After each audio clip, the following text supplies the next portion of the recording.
आय प्रतिबोधितां भगवता नारायणेन स्वयं व्यासेन ग्रथितां पुराणमुनिना मध्ये महाभारतम् अद्वैतामृतवर्षिणीं भगवतीम् अष्टादशाध्यायिनीम् अम्ब त्वामनुसन्दधामि भगवद्गीते भवद्वेषिणीम्।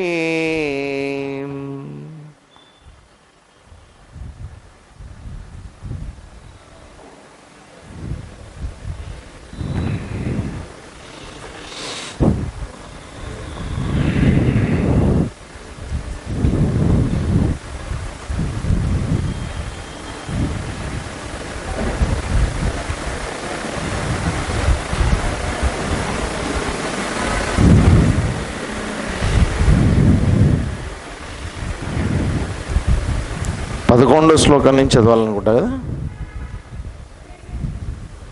నిన్న మొదలుపెట్టింది 11 రైట్. 13వ అధ్యాయం క్షేత్రజ్ఞ విభాగ యోగం 11వ శ్లోకం నుంచి చదువుదాం. 11 నుంచి 17 వరకు అనుకుంటా రైట్. మయి చానన్య యోగేన భక్తిరవ్యభిచారిణీ వివిక్తదేశసేవిత్వం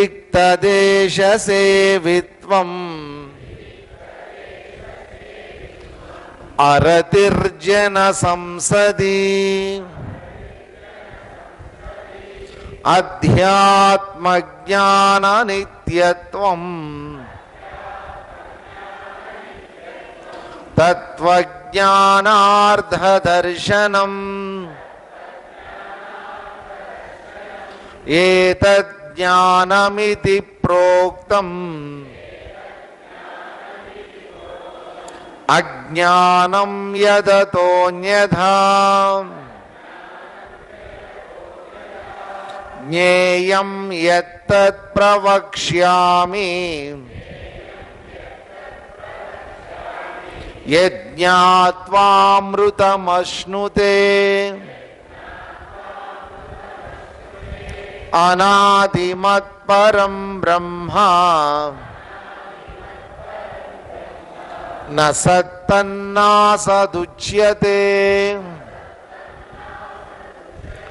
సర్వతః పాణిపాదం తత్ సర్వతోక్షిశిరోముఖం సర్వతః శృతిమల్లోకే సర్వమావృత్య తిష్ఠతి సర్వేంద్రియగుణాభాసం సర్వేంద్రియ వివర్జితం అసక్తం సర్వభూచైవ నిర్గుణం గుణభోక్తృ చ బహిరంతశ్చ భూతానాం అచరం చరమేవ చ సూక్ష్మత్వాత్ తదవిజ్ఞేయం దూరస్థం చాంతికే చ తత్. జ్ఞానం జ్ఞేయం అంటే, జ్ఞేయం అంటే తెలుసుకోదగింది, తెలుసుకోదగినటువంటి దానికోసం చేసే ప్రయత్నంలో జ్ఞానం యొక్క పాత్ర, ఆ జ్ఞానం సముపార్జనలో ఉండాల్సినటువంటి లక్షణాలు, ఇవన్నీ కూడా ఇంతకుముందు అనేకమైనటువంటి లక్షణాలు ఇక్కడ మనకి చెప్పారు. అసక్తిరనభశ్వంగ పుత్రధార గృహాదిషు అవి ముందు చెప్పిన తర్వాత వివిక్త దేశ సేవిత్వం అర్ధర్జన సంసది. కాబట్టి అధ్యాత్మ జ్ఞానాన్ని పొందాలనుకున్నటువంటి వాడు, అధ్యాత్మ జ్ఞాన నిష్ఠుడైనటువంటి వాడు, అధ్యాత్మం అంటే ఏంటి? అది ఆత్మం. నా లోపల ఉండేటటువంటి ఆత్మతత్వాన్ని తెలుసుకోవాలనుకునేటటువంటి జ్ఞానం. ఆ జ్ఞానాన్ని పొందాలనుకున్నటువంటి వాడు ఎప్పుడు కూడా పూర్తిగా అతని యొక్క దృష్టి ఫోకస్డ్గా తన లక్ష్యం మీద ఉంటుంది. కాబట్టి అరతిర్జన సంసది, జన సంసదిలోకి అంటే జన సమూహాల్లోకి వెళ్ళడానికి ఇష్టపడడు. పైగా వివిక్త దేశ సేవిత్వం, ఏకాంతంగా ఉండడానికి అతను ప్రిఫరెన్స్ ఇస్తాడు, ఒకడుగా ఉండడానికి. అధ్యాత్మ జ్ఞాన నిత్యత్వం, తత్వజ్ఞానార్థ దర్శనం. నిత్యత్వం అధ్యాత్మ జ్ఞానం, ఈ అధ్యాత్మ జ్ఞానం అనేటువంటి దాంట్లో నిత్యత్వం ఎల్లప్పుడూ ఉండటము, తత్వజ్ఞానార్థ దర్శనం తత్వజ్ఞానానికి సంబంధించినటువంటి జ్ఞానం యొక్క అర్థాలని నిరంతరం దర్శనం తెలుసుకుంటూ ఉండటం. ఏతద్ జ్ఞానం ఇది ప్రోక్తం, ఇదంతా కూడా జ్ఞానం అని చెప్పబడుతోంది. అజ్ఞానం తద అన్యథ, దానికంటే అన్యమైనటువంటిదంతా కూడా దానికి వ్యతిరిక్తం ఒకటేనండి. ఉంటే జ్ఞానం, లేకపోతే అజ్ఞానం. జ్ఞానం ఉంటే నా దగ్గర జ్ఞానం ఉంది, జ్ఞానం లేకపోతే నా దగ్గర ఉన్నటువంటిది అజ్ఞానం. ఈ రెండే, ఇంతకు మించి సగం సగం జ్ఞానం సగం సగం అజ్ఞానం ఇవన్నీ ఉండవు. కాబట్టి జ్ఞానం పొందాలి అంటే అజ్ఞానం ఉండకూడదు, అజ్ఞానం లేదు అంటే ఉన్నది జ్ఞానం అని అర్థం. కాబట్టి ఇక్కడ చెప్తుంది ఏంటి, అజ్ఞానం కంటే అన్యమైనటువంటిది, ఆత్మజ్ఞానం కంటే అన్యమైనటువంటిది నీ దగ్గర ఎటువంటి జ్ఞానం ఉన్నప్పటికీ కూడా అదంతా అజ్ఞానం కిందే లెక్కకు వస్తుంది. ఇదంతా జ్ఞానం గురించి చెప్పిన తర్వాత ఇప్పుడు జ్ఞేయం గురించి చెప్పారు. నిన్న జ్ఞేయం గురించి వచ్చేసరికి ఆ పరమాత్మ యొక్క లక్షణాలని రకరకాలుగా వర్ణించారు. అనాది మత్పరం బ్రహ్మ నసత్తన్నాసదుచ్యతే, అనాది అయినటువంటిది పరబ్రహ్మమైనటువంటిది చెప్పి, సర్వద పాణిపాదం సర్వతోక్షి శిరోముఖం సర్వద శృతిమల్లోకే సర్వమాపృత్య తిష్టది, అంతటా తన పాదాలు ఉండేటటువంటిది, అంతటా ఆయన యొక్క చేతులే ఉండేటటువంటిది, అంతటా ఆయన చెవులే ఆయన కళ్ళే ఉండేటటువంటిది, సర్వమావృత్య అంతటా ఆవరించి ఉన్నటువంటిది, సర్వేంద్రియ గుణాభాసం సర్వేంద్రియ వివర్జితం, అందరి యొక్క ఇంద్రియాల ద్వారా వ్యక్తమయ్యేటటువంటిది, అందరి యొక్క ఇంద్రియాలకి దూరంగా ఉండేటటువంటిది. కన్ను చూస్తోంది తప్ప చూసేటటువంటిది ఆయన కాదు, చూసేటటువంటిది జీవుడు. చూడటానికి కావలసినటువంటి చైతన్యం ఇంద్రియం ద్వారా మాత్రం వ్యక్తం అవుతుంది. అసక్తం సర్వభృత్యైవ నిర్గుణం గుణభోక్తృచ, ఇన్ని రకాల లక్షణాలు. బహిరంతశ్చ భూతానం బహిహి అంతః, భూతానం బయట లోపల, మన బయట మన లోపల ఉన్నటువంటిది ఆయనే. అచరం చరమేవచ, కదిలేటటువంటి వాటిల్లో కదలనటువంటి వాటిల్లో ఉన్నటువంటిది ఆయనే. మరి ఎందుకు కనబడ్డా ఆయన? కనబడకపోవడానికి ఒక బలీయమైన కారణం ఉంది. ఏమిటది? సూక్ష్మత్వాత్, అత్యంత సూక్ష్మమైనటువంటిది. కాబట్టి సూక్ష్మం అంటే ఇక్కడ చిన్నది అనుకోకండి. చాలామంది ఏమనుకుంటారంటే సూక్ష్మం అంటే చిన్నది అనుకుంటారు. గుంటూరులో ఒక ఆవిడ ఉండేదన్నమాట, స్వామీజీ మాది చాలా అల్పులం అండి, మాకు పెద్ద జ్ఞానం లేదు, మాది చాలా సూక్ష్మ బుద్ధి అనేది. వాస్తవంగా సూక్ష్మ బుద్ధి అంటే చాలా చాలా తేజోవంతమైన బుద్ధి అనేది అర్థం. పాపం ఆవిడికి అర్థం తెలీదు, మాది చాలా సూక్ష్మ బుద్ధి అండి అది, మీది చాలా స్థూల బుద్ధి అండి అనేది. పూర్తిగా డిఫరెంట్, ఆవిడ అర్థంలో ఏంటంటే పూర్తిగా డిఫరెంట్ అనమాట. స్థూల బుద్ధి అంటే చాలా పెద్ద బుద్ధి, సూక్ష్మ బుద్ధి అంటే చాలా చిన్న బుద్ధి అని. కానీ సూక్ష్మ బుద్ధి అంటే చాలా విశాలమైనటువంటి బుద్ధి. ఎంత విశాలము? ఈ ఆకాశంలాగా అంత విశాలమైనటువంటిది. స్థూలము అంటే జడమైనటువంటిది, అక్కడ కనిపించేటటువంటిది.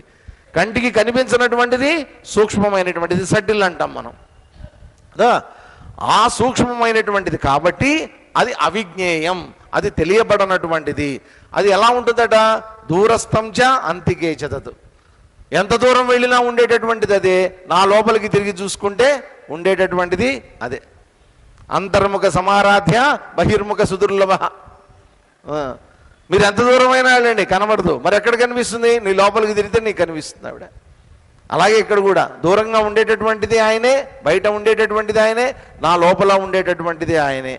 అవిభక్తం చ భూతేషు, ఏ రోజు కూడా అండి ఆయన అవిభక్తం. అవిభక్తం అంటే విభక్తం అంటే విభజింపబడి ఉండటం. అవిభక్తము అంటే ఏంటి?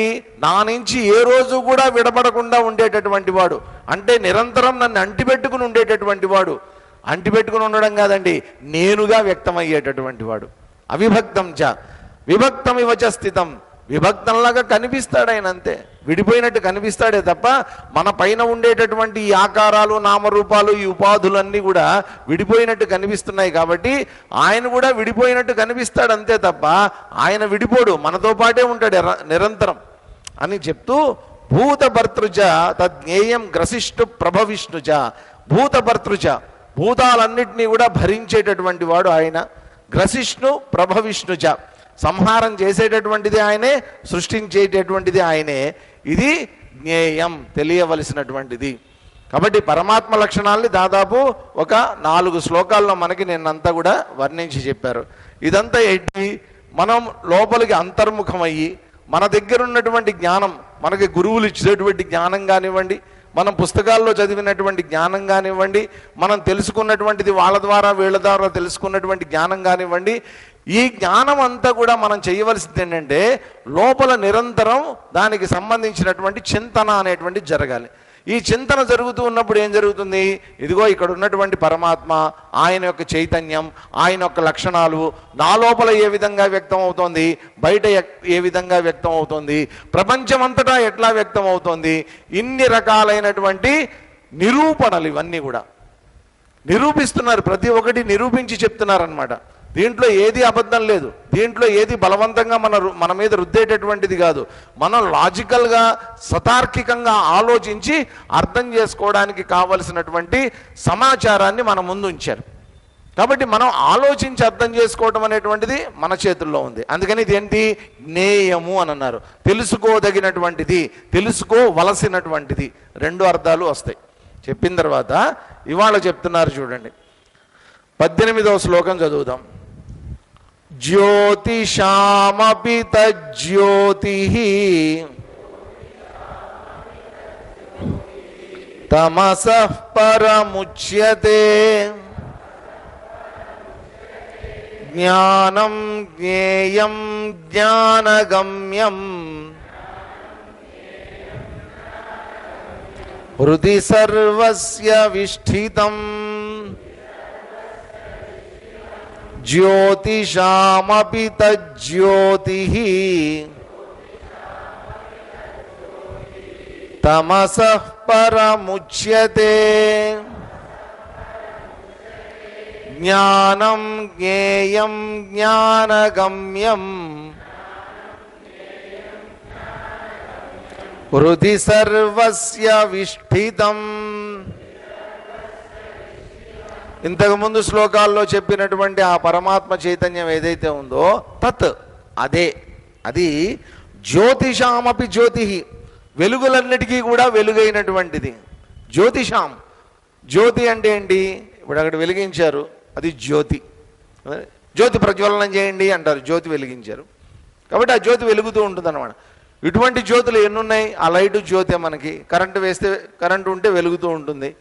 ఇటువంటి ఇలా వెలిగే సూర్యుడు ఆయన ఒక జ్యోతి, చంద్రుడు జ్యోతి, చుట్టూ ఉండేటటువంటి నక్షత్రాలన్నీ జ్యోతి, అవన్నీ జ్యోతులే, ప్రకాశిస్తూ ఉన్నాయి అవన్నీ. కాబట్టి ఈ ప్రపంచంలో ఈ జగత్తులో ప్రకాశించే వాటినన్నింటినీ కూడా జ్యోతి అని అంటారు.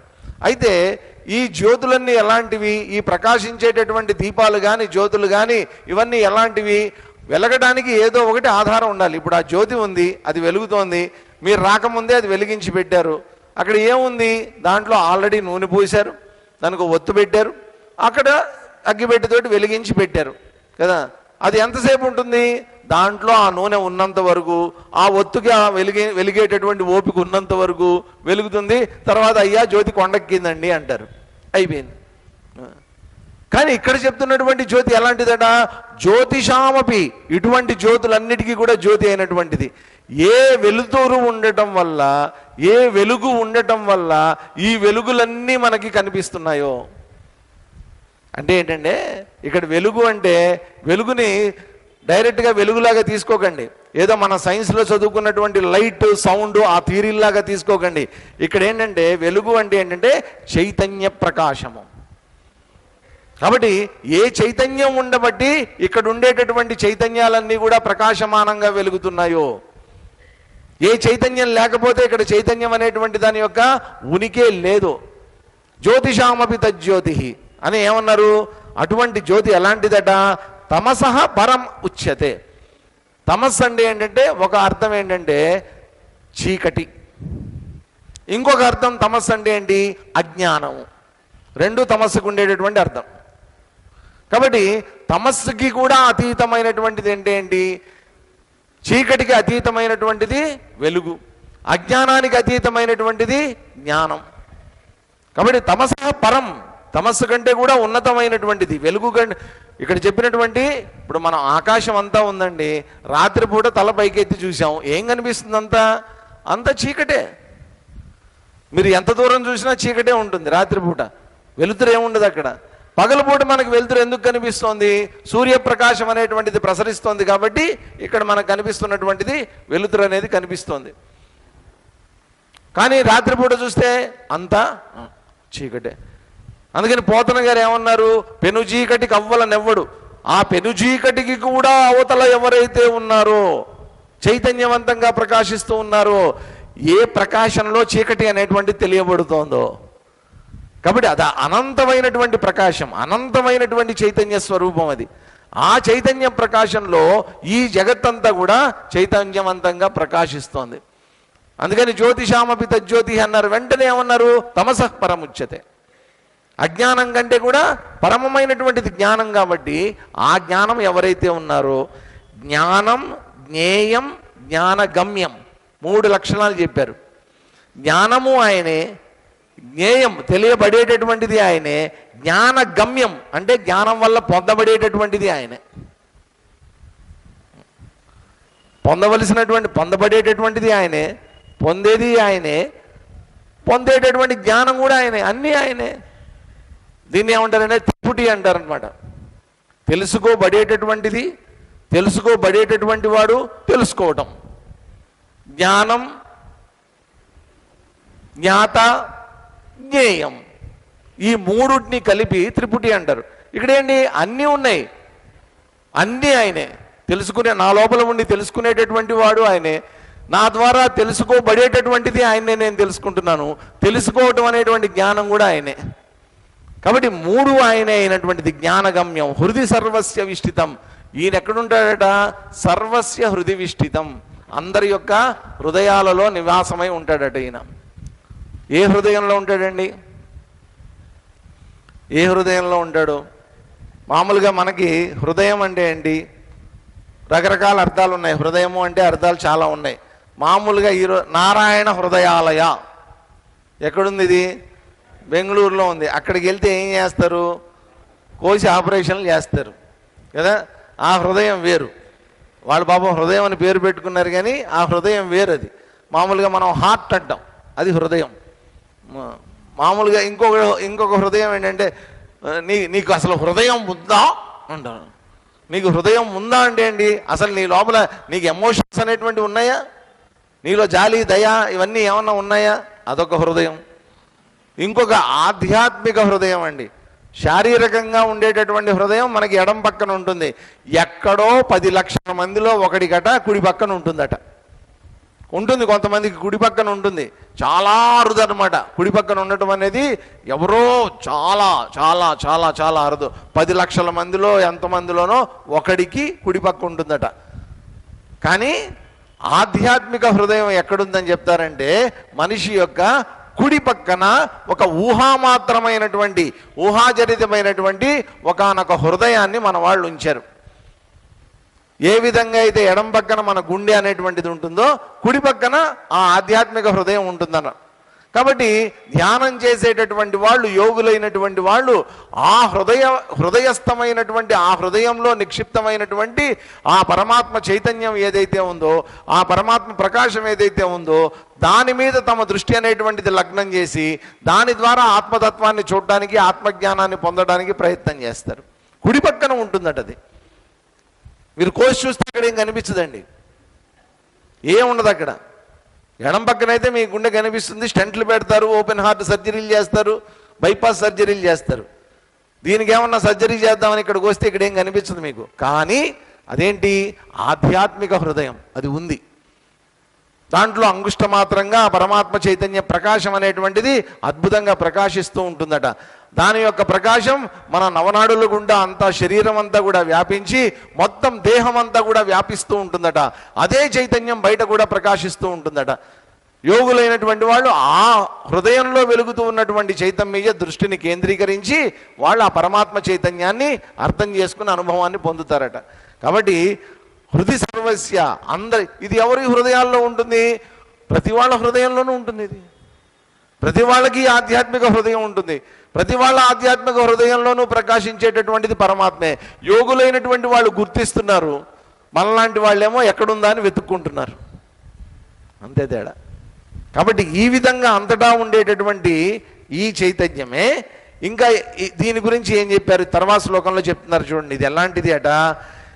ఇతి క్షేత్రం తథా జ్ఞానం జ్ఞేయం చోక్తం సమాసతః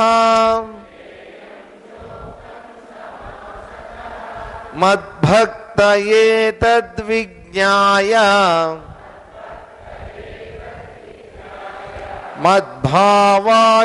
మద్భావాయోపపద్యతే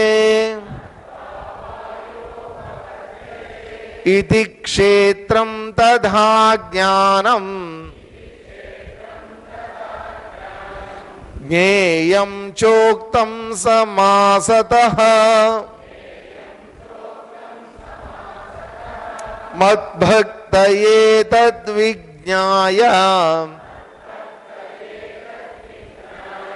మద్భావాయోపపద్యతే.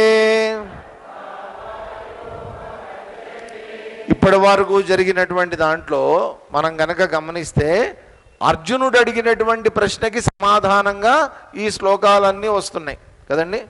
జ్ఞానం అంటే ఏంటి, జ్ఞేయం అంటే ఏంటి, క్షేత్రం అంటే ఏంటి, క్షేత్రజ్ఞుడు అంటే ఎవరు, ఇది అడిగినటువంటి ప్రశ్న మొదట్లో. కాబట్టి ఆ ప్రశ్నకి సమాధానాలుగా ఇప్పుడు శ్లోకాలన్నీ జరుగుతున్నాయి. కాబట్టి ఇక్కడ శ్రీకృష్ణ పరమాత్మ చెప్తున్నటువంటిది ఏంటి? ఇది క్షేత్రం తథా జ్ఞానం జ్ఞేయం చ సమాసతః ఉక్తం. ఇప్పటిదాకా నీకేం చెప్పాము? జ్ఞానం గురించి చెప్పా, జ్ఞేయం గురించి చెప్పా, మధ్యలో జ్ఞాన గమ్యం కూడా ఆయనే అనేటువంటిది ఒకటి యాడ్ చేశారు. అదర్వైజ్ జ్ఞానము జ్ఞేయము రెండింటి గురించి ఇంతకు ముందు శ్లోకాల్లో చెప్పారు. మొట్టమొదట చెప్పినటువంటిది ఏంటి? క్షేత్రం అంటే ఏంటో చెప్పారు. క్షేత్రం అంటే ఏమని చెప్పారు? ఇదం శరీరం కౌంతేయ క్షేత్రమిత్యభిధీయతే. ఈ శరీరాన్నే క్షేత్రం అంటారయ్యా అని చెప్పారు. మరి ఈ క్షేత్రంలో క్షేత్రజ్ఞుడు ఎవరు?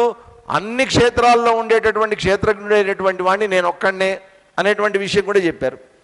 కాబట్టి అడిగినటువంటి ప్రశ్నలన్నిటికీ కూడా కేటగారికల్గా ఒక్కొక్క దానికి ఇవ్వవలసినటువంటి సమాధానాలన్నీ కూడా చెప్పుకుంటూ వచ్చారు. ఈ శరీరం దేంతో తయారైందో మనకి చెప్పారు కదండి. ఈ శరీరంలో ఏమేమి ఉన్నాయో అవన్నీ చెప్పారు. తర్వాత పంచభూతాలతో తయారైనటువంటి శరీరం గురించి చెప్పిన తర్వాత ఈ జ్ఞానం అనేటువంటిది మనకి చెప్పారు. అమానిత్వం, అదంబిత్వం, అహింస, క్షాంతి, రాజ్యవం, ఈ లక్షణాలు అన్నీ కలిగి ఉండి తెలుసుకోబడేటటువంటిది జ్ఞానమై ఉంటే దానికి అన్యమైనటువంటిదంతా కూడా అజ్ఞానము అన్నారు. మరి జ్ఞేయం అంటే ఏంటి? జ్ఞేయం యొక్క లక్షణాలు 4-5 శ్లోకాల్లో ఆ పరమాత్మ యొక్క లక్షణాలు చెప్పారు. ఆయన ఎక్కడ ఉంటారట? హృదయంలో ఉంటాడు అని చివరికి కంక్లూడ్ చేశారు. కాబట్టి ఇప్పటివరకు ఏమేం జరిగింది? క్షేత్రం అంటే ఎవరో చెప్పారు, క్షేత్రజ్ఞుడు అంటే ఎవరో చెప్పారు, జ్ఞానం అంటే ఏంటో చెప్పారు, జ్ఞేయం అంటే ఏంటో చెప్పారు. ఇవన్నీ చెప్పిన తర్వాత ఏమంటున్నారు? ఒక ఇక్కడ ఒక చిన్న సూచన చేస్తున్నారు. మద్భక్తః, నా భక్తుడైనటువంటి వాడు ఏతద్ విజ్ఞాయ, ఈ విధంగా క్షేత్రాన్ని క్షేత్రజ్ఞుణ్ణి జ్ఞానాన్ని జ్ఞేయాన్ని ఈ విధంగా ఎవరైతే నన్ను తెలుసుకుంటారో మద్భావాయ ఉపపద్యతే, వాళ్ళు ఎక్కడికి చేరుకుంటారట? నా భావనలోకి చేరుకుంటారు, భగవద్భావనలోకి వాళ్ళందరూ కూడా చేరుకుంటారట. ఏ భక్తుడైతే పరమాత్మని ఈ విధంగా ఇప్పుడు చెప్పినటువంటి లక్షణాలన్నిటితో కూడుకుని ఉన్నటువంటి వాడిగా తెలుసుకుంటాడో అటువంటి వాడు ఆ పరమాత్మలో లయమైపోతాడు. కాబట్టి పరమాత్మని నేను చూడాలి అని అనుకున్నటువంటి వాడు ఏదో ఒక వస్తువును చూసినట్టు కాకుండా, ఏదో ఒక సినిమా చూసినట్టు కాకుండా, ఏదో ఒక టీవీలో ఒక దృశ్యాన్ని చూసినట్టు కాకుండా, ఏదో ఒక చోటకెళ్ళి ఒక క్షేత్రంలో ఒక భగవద్ దర్శనం చేసుకున్నట్టు కాకుండా ఎక్కడ చూసుకోవాలి? ఎక్కడికి వెళ్ళాల్సినటువంటి పని లేదు దీంట్లో. ఎక్కడికి వెళ్ళాలి మనం? అంతర్ముఖమై నా లోపలే వ్యక్తమవుతున్నటువంటి, క్షేత్రజ్ఞుడిగా వ్యక్తమవుతున్నటువంటి పరమాత్మని తెలుసుకోవాలి. నా లోపలే జ్ఞేయ వస్తువుగా ఉన్నటువంటి వాడు ఎవడైతే ఉన్నాడో ఆ జ్ఞేయాన్ని నేను తెలుసుకోవాలి. కాబట్టి జ్ఞానం అనేటువంటిది కలిగితే జ్ఞేయం అనేటువంటిది తెలియబడుతుంది. జ్ఞానం కలగనంతకాలం జ్ఞేయం తెలియబడదు. దీంట్లో ఒక అడ్వాంటేజ్ ఏంటంటే, ఎప్పుడైతే జ్ఞేయం అనేటువంటిది తెలిసిందో అప్పుడు కలిగేటటువంటి నిజమైనటువంటి జ్ఞానం ఏంటో తెలుసా అండి? క్షేత్రజ్ఞుడు నేను ఒకటే, జ్ఞేయమైనటువంటిది నేను ఒకటే. అక్కడ క్షేత్రజ్ఞుడు పరమాత్మే, ఇక్కడ చెప్తున్నటువంటి జ్ఞేయము పరమాత్మే. కాబట్టి రెండు నేనే అయినప్పుడు నేను పరమాత్మ వేరు కాదు. అహం బ్రహ్మాస్మి అనేటువంటి మహావాక్యం ఏదైతే ఉందో, ఇదేనైతే సూచిస్తోందో, నేనే ఆ పరబ్రహ్మాన్ని అనేటువంటి ఏదైతే ఉక్తంగా చెప్పబడిందో, ఋషివుక్తంగా చెప్పబడిందో, దాన్ని ఇక్కడ నిరూపిస్తూ ఉన్నారు. నేనే పరమాత్మతత్వాన్ని. ఏ రకంగా నేను పరమాత్మతత్వాన్ని? నేను క్షేత్రజ్ఞుడిగా నేను పరమాత్మతత్వాన్ని, నేను జ్ఞేయ వస్తువుగా నేను పరమాత్మతత్వాన్ని అనేటువంటి తెలిసినప్పుడు నేను జ్ఞానము వేరు కాదు, నేను జ్ఞేయము వేరు కాదు అన్నటువంటి అనుభవ జ్ఞానం కలిగేదాకా ఈ ప్రయత్నం అనేటువంటిది చేస్తూ ఉన్నంతకాలం అతడు ఏ రకంగా ఉంటాడట? మద్భక్త, నా భక్తుడిగా ఉన్నాడు. ఇప్పుడు ఆలోచించండి, భక్తుడంటే ఎలాంటి భక్తుడిని కోరుకుంటున్నాడు శ్రీకృష్ణ పరమాత్మ? ఎలాంటి భక్తుడిని కోరుకుంటున్నాడు? ఓ కృష్ణ, అంతా నువ్వే, ఇది నువ్వే, అంతా నువ్వే, మొత్తం అంతా నువ్వే, అది నువ్వే, ఇది నువ్వే అని చెప్పి ఊరిని పొగిడేటటువంటి భక్తుల్ని కోరుకోవట్లేదండి ఆయన. మద్భక్త అని అంటంలో అర్థం ఏంటంటే, ఇంత పరిపూర్ణమైనటువంటి ఆధ్యాత్మిక జ్ఞానం కలిగినటువంటి మద్భక్త.